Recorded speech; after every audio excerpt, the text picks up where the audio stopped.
African history of slave trade, we easily think of slaves as those who were in chains and subjected to inhumane treatment. But that is partly so.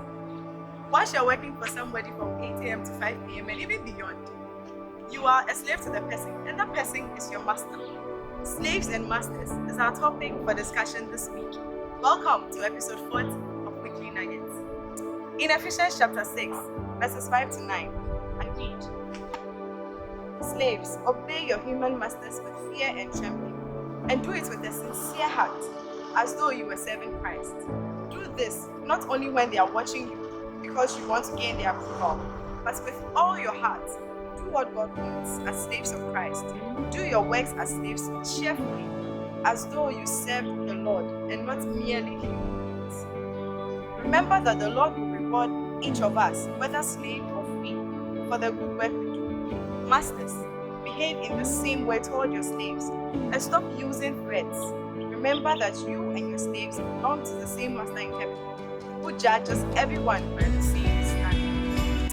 So when Paul tells us to do our work with fear and trembling, to obey our masters with fear and trembling, all that he was telling us is to serve sincerely and with due diligence, as though Christ himself, not your master, Christ himself is your boss. So all that he's telling us is that even when your boss offends you to the core, even when he does something that pisses you off, he does something that you feel like saying something in response, don't do it. Serve him with humility, as though that master of yours, that boss of yours, is Jesus Christ himself. I'm not the one saying it, it's in the scripture. And that is what God expects of us. We should treat the people who report to, who lord over us, who supervise us, as though it was Jesus Christ himself we were working with, as though it is the master himself we were serving. So don't look at your master, don't look at what he does or what he says to you. Look at him as Jesus and serve him as though you are serving the master himself. And for the masters, the fact that the slave is treating you with fear and respect, serving you sincerely and with all enthusiasm, even after you have offended him or her, is not a license to make his job unbearable. But Paul says that you should treat the slaves in the same way. Where are we talking about? He says that we should treat them with deep respect and fear, and serve them sincerely as they will serve Christ.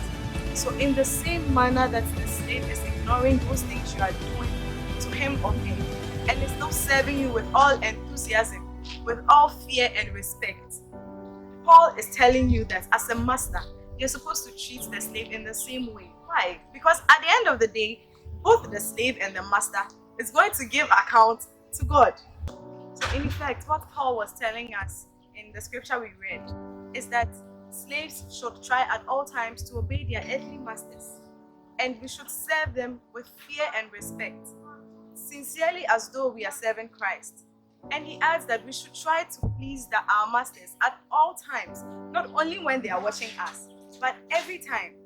And he adds that even when they have offended us and they have stepped on our last nerve and we want to react, he says we should serve with enthusiasm, as though we are serving Christ. So Paul is telling us to see our masters, to see the people we work for, our employers, our directors, our managers. We should see them as Christ himself.